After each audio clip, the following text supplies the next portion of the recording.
it's been a long time since we rock and rolled, so let's do something about that this episode. As regular viewers know, this channel is about celebrating the heroes of military aviation, but it's also about exploring the Renaissance men, those who take a more unorthodox path into the business. Deniz Tek is one of those. He recently joined me from his home in Hawaii, and our wide-ranging conversation started with his earliest musical influences.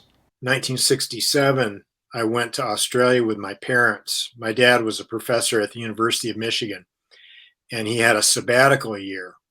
And he was a very keen tennis player, and that was his passion in life. And so in the mid 60s, Australia was ascendant in tennis, and so he wanted to go there for a year and play tennis, and that's kind of what we did.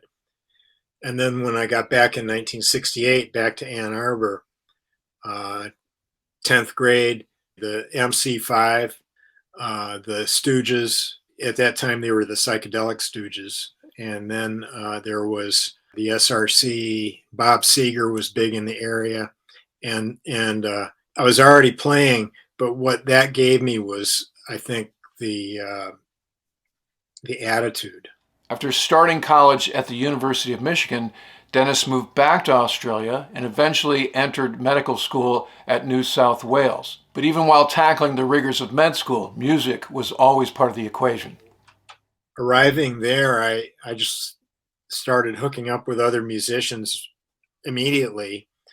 And, you know, where some medical students will play golf on weekends or go sailing, you know, on their dad's boat or whatever, I was in the practice room with guys sweating it out. The first couple of years I was there, I started a band called TV Jones. That band broke up. Actually, they fired me from that band because I wasn't in line with their commercial aspirations. They wanted to be a popular commercial band and make money, and I wasn't interested in doing that. And I was more interested in the sort of the free expression side of things, and it wasn't going over very well. And so they fired me. And by this time I had met this other guy that was Rob Younger, and the two of us formed a band, and that was Radio Birdman. And we started that in 1974. But as with most artistic pursuits, success did not come overnight. You know, when sort of punk music, the Ramones in America and the Sex Pistols and the Damned in the UK, when they became well known, then we started to pull big crowds, and we started to get offers to play at festivals and things like that, because up until then nobody knew what we were doing. It didn't fit into anybody's idea of a genre, so it was difficult. And in fact, the first year or so of the band's existence, we just kept getting kicked out of places. Lou Reed was starting a tour in Australia. I decided to go out to the airport to sit in on his press conference. After the press conference was over, I went up to him and I said, "Hey, Lou, you know, we're fans, and I want to give you this band T-shirt." And I gave him a T-shirt that we had made. And this is sort of before bands had merch and things like that, but we thought it was cool to have a T-shirt. So he looked at it and he went, "Oh, this is great. Is this a local band?" And I said, "Yeah, it's my band." And he said, "Well, I want to come and see you guys. So tell my assistant where you're playing and I'll come." I said, "I will." And we didn't have a gig. And we went to this pub, the Oxford, and we told the guy, "If you let us play here on Friday night, Lou Reed will come." And he goes, "Okay, well, that's fair enough. I'm not going to pay you, but if Lou Reed will come, yeah, you can play." So, of course, our friends found out about it. Everybody found out about it. So the place is packed. And of course, Lou Reed doesn't come. But we had a good night anyway. And the guy that ran the place said, "You know, just to show you that my heart's in the right place, here's $10. That's for the whole band. And he goes, but be sure you clean up all these beer cans before you go. And he gave us a residency there. Oh, so we could come back. He says, yeah, I sold a lot of beer. You guys can come back. So that's kind of how we got started. It grew from that.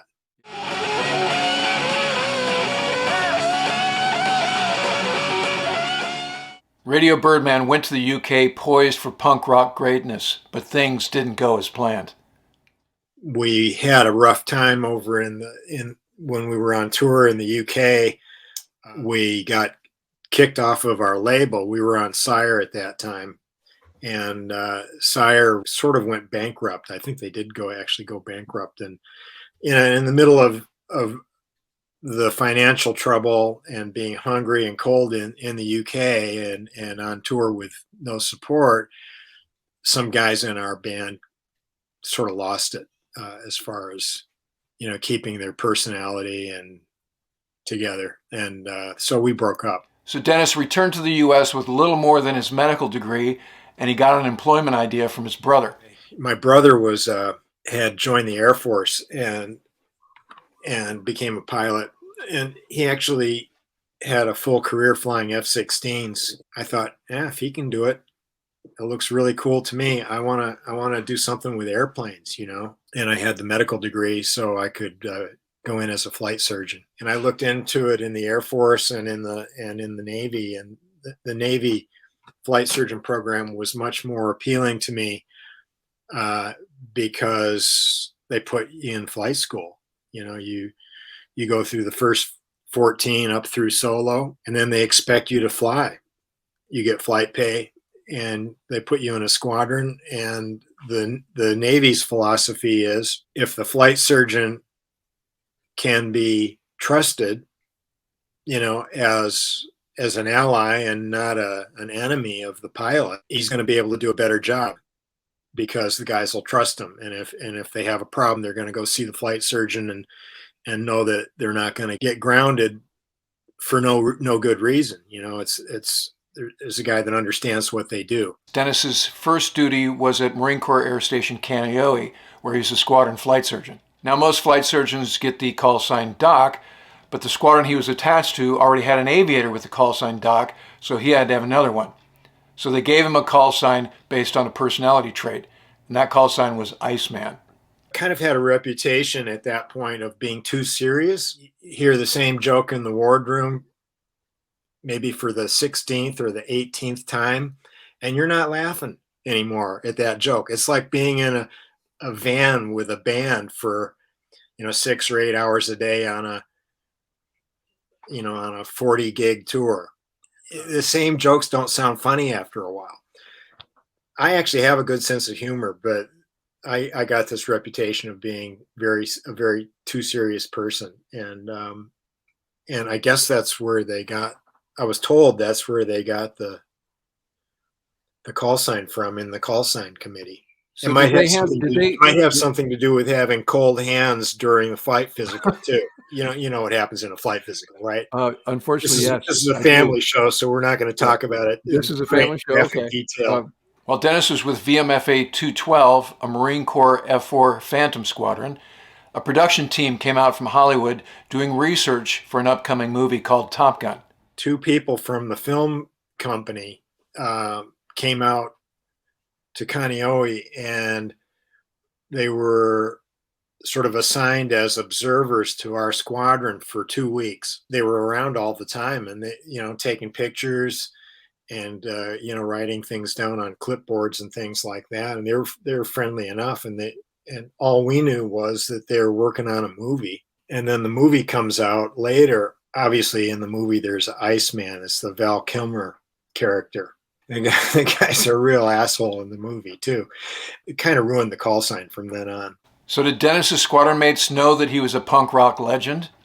They knew that I played guitar and had been in bands, yes. But they had no idea what the scope of it was.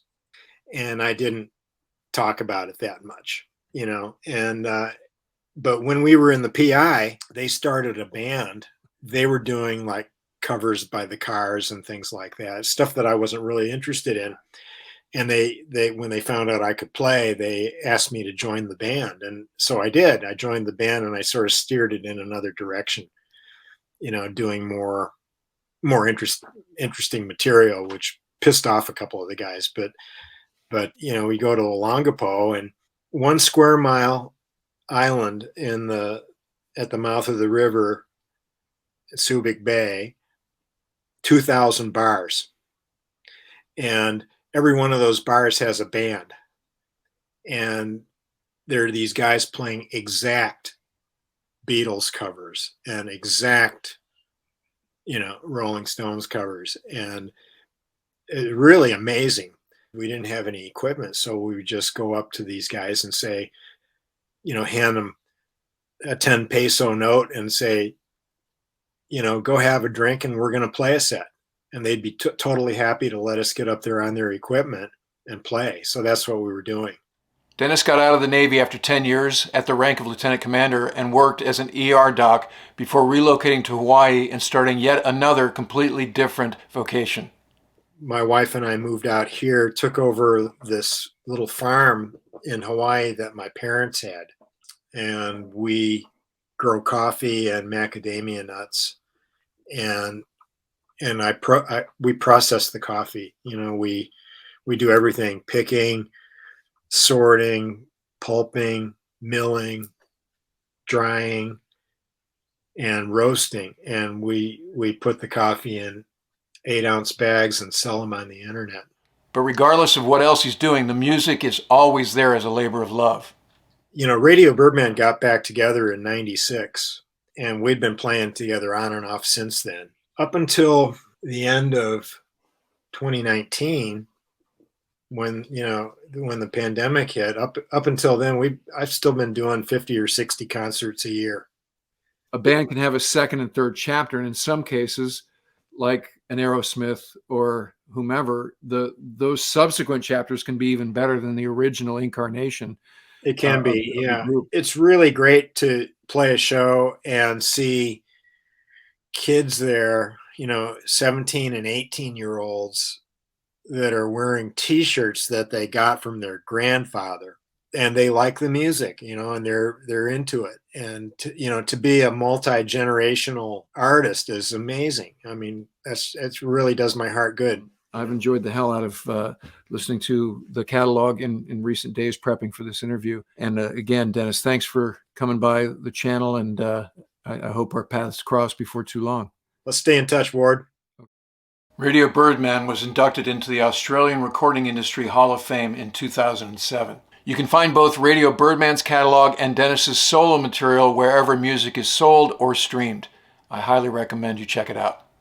All right, that'll do it for this episode. If you're a first-time viewer, please ring the bell and become a subscriber so you don't miss anything. Give me the likes and comment. Check the links below for merch. If you'd like to help support the channel, please consider using the super thanks, the heart icon below, or become a patron at patreon.com/WardCarroll. In the meantime, I look forward to talking to you again soon.